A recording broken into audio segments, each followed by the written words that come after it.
Welcome to Uncle's channel. Thanks for watching today, and let's continue our journey to finish every single Game Boy and Game Boy Color game. Today focus on a game called Stargate for the original Game Boy. Now Stargate is based upon a sci-fi movie from the 90s of the same title, and it basically takes place in Egypt, and the sun god Ra is trying to open up different stargates that he has created to teleport himself to different dimensions to basically take over the entire universe. And you would think a action adventure movie like this would lead into an action adventure platforming type game. However, Stargate is going to be a puzzle game at its core, more closely aligned to like Tetris Attack or something like that. Just simply more of a 3D view of that taking place in a cylinder. But your goal is to match up 3 hieroglyphic tiles in a column, and once you do that, you can clear it out, and if you match up a certain number of them or clear out requested images in general, you can advance the level and actually clear the level. Now if you do battle mode, you can actually send debris over just like you would in any other puzzle game like Tetris Attack or Dr. Mario or Tetris in general. And so very much of a by the books puzzle game, but it does just enough unique stuff to sort of make it stand out,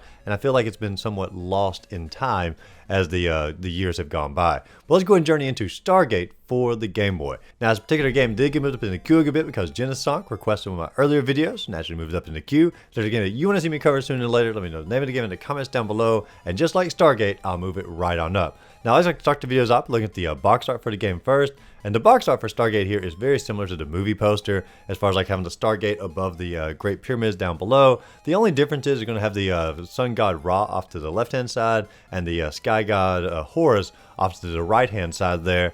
But outside of that, it's pretty much exactly the same as the movie poster. They're trying to cash in on the movie. You saw the movie, you enjoyed the hieroglyphics, enjoyed the ancient Egyptian setting, and so they're basically trying to cash in on that, and I can't blame them. I mean, it's going to be a movie tie-in game. Why not use the movie poster? Now, when you start the game up here, you are going to get a little cutscene. It's going to summarize what I already said at the start of the video here about the sun god Ra creating these giant stargates, how they discovered it back in like the 1920s, but then like 75 years passed, and then a new fella, his name was, let me see here, make sure I get it right, Daniel Jackson. I've never actually seen the movie. Everything I know about is from this game here. So if I got some of the lore details wrong, you can let me know in the comments down below. But honestly, the intro is pretty top tier as far as like trying to display movie stills on the Game Boy. Yes, they look, you know, like 8-bit, but the Game Boy is 8-bit. And so for the era, I feel like these look pretty good as far as like demonstrating the sun god, the pyramids, characters from the movie, things like that. Now when we get to the menu here, there's different game modes that you can choose from. There's the skill mode, which is basically an arcade mode or a high score mode, where you sort of go through an endless amount of hieroglyphics that are going to fall down, advancing levels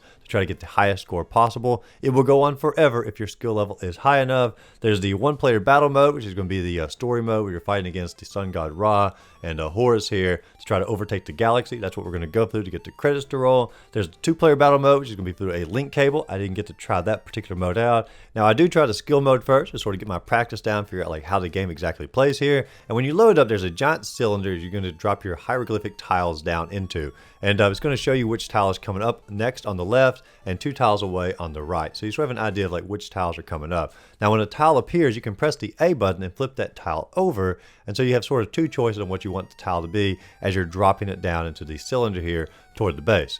And like I said, your goal is to stack 30 of the same hieroglyphic tile on top of each other in order to clear that out. Now you can just simply do that and just sort of keep your hieroglyphic tunnel here cleared out. However, at the top of the screen, it actually shows you particular hieroglyphic images. And if you clear those images out, they go from being highlighted, sort of paled or faded away. And once you clear out the entire row there, you've actually completed that one particular mission. You complete 3 missions in a row, and you've completed that particular level, and it's going to move up in speed a little bit, and you're going to continue to advance that particular way. So there is like an overarching mission here outside just simply matching up your hieroglyphics as you're going. But like I said, the skill mode will just simply go on forever if your skill level is high enough, and it's just simply going to be a high score mode. I got around 14,000 as my main high score for this before I decided to journey off into the battle mode or the story mode. Now when you load up battle mode, you're going to get another little cutscene here that's going to say the military is basically saying that Ra is trying to take over the galaxy or conquer the entire universe here, and it's up to us to go up there and try to shut down all of these different stargates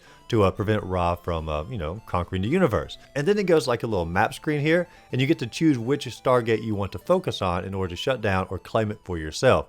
Now, anytime Ra takes over a particular quadrant, it turns into an R. And anytime you take over a particular quadrant, it's going to turn into a D. And your goal here is to have more Ds than R at the close of the overall map here. However, it's not quite that simple, because if you do overtake a quadrant next to an R, you can turn that R into a D, and so there's a little bit more manipulation of the game board as you go, but you sort of get the hang of it, and you can manipulate the game, pretty easily to be in your favor as you're journeying through it. Now, when you go into a particular quadrant here, you are going to get a cutscene of Ra requesting Horus, the sky god, to basically attack you in order to defend that quadrant.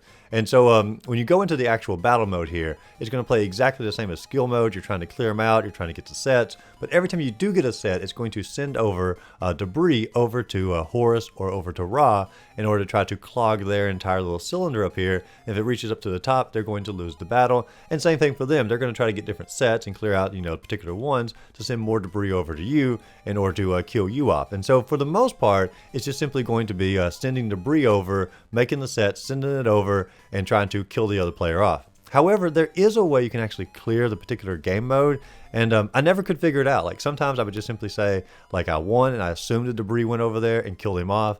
But there were times where it said he won, and I wasn't all the way to the top of the stack, so it's like he cleared it out somehow, and he actually defeated his particular level. I never could figure that particular part out. How do you actually just simply win the match without killing the other player? I have no idea. If you know how to do that, you can let me know in the comments down below, but there is a way to actually just simply win the match.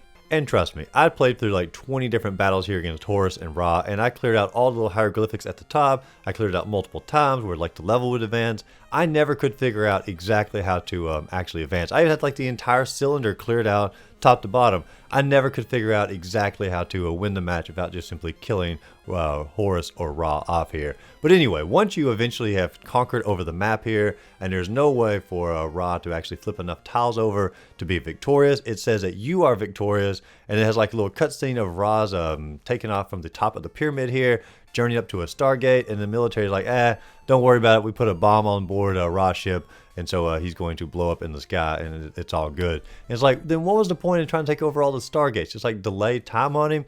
I don't know. Like, it was a little bit confusing storyline wise, and I don't know if that even aligns with the movie or how that goes about it. Like I said, I've never seen the movie. I've just simply based all of my knowledge here from the storyline in the game, and I've never really watched the TV show much either. I said my high score is 37,000. I got first place here, and then the credits do begin to roll, and when they begin to roll, the same music plays in the background. There's only like 2 songs on the entire soundtrack. One is really lame, and that's going to be the main one that plays during the credits, and there's another song that plays on the little more difficult modes, and that one's actually pretty good. So let's talk about the game as an overall. Now, personally, I think the puzzle game itself is pretty darn fun. The rules are a little confusing here. I like the map itself, trying to flip each other's tiles over. There's probably some skill involved in that, or some strategy involved in it. And if you're playing against somebody besides a computer, you can probably work a little bit more of your manipulation into that. But as far as like the puzzle game itself goes, I enjoy the matching 3 tiles in order to clear it out, send debris over. That's just simply good puzzle mechanics, tracking back all the way to the beginning of puzzle games.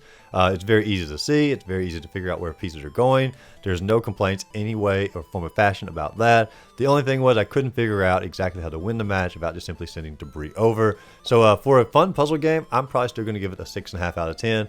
I enjoyed it. I'd rather it probably be a puzzle game than a platforming game, because this is more timeless to me, and I got addicted to it. I played through it multiple times, and I can see myself going back to Stargate at least some point in the future. So probably 6.5 out of 10. If I could figure out that one mechanic, I'd probably move up to a 7, and I think it'd be really fun to play multiplayer. I just simply need to get my buddy a cartridge, and we can actually play back and forth on Stargate. But what do you all think about Stargate? Did you enjoy the puzzle game aspect of it? Would you have rather it been a action platformer adventure game? Let me know in the comments down below, and as always, if you enjoyed the video, be sure to like and subscribe to the channel. Check out my other videos listed up above, and go out there, find a great game to play. Simply have a great rest of the day.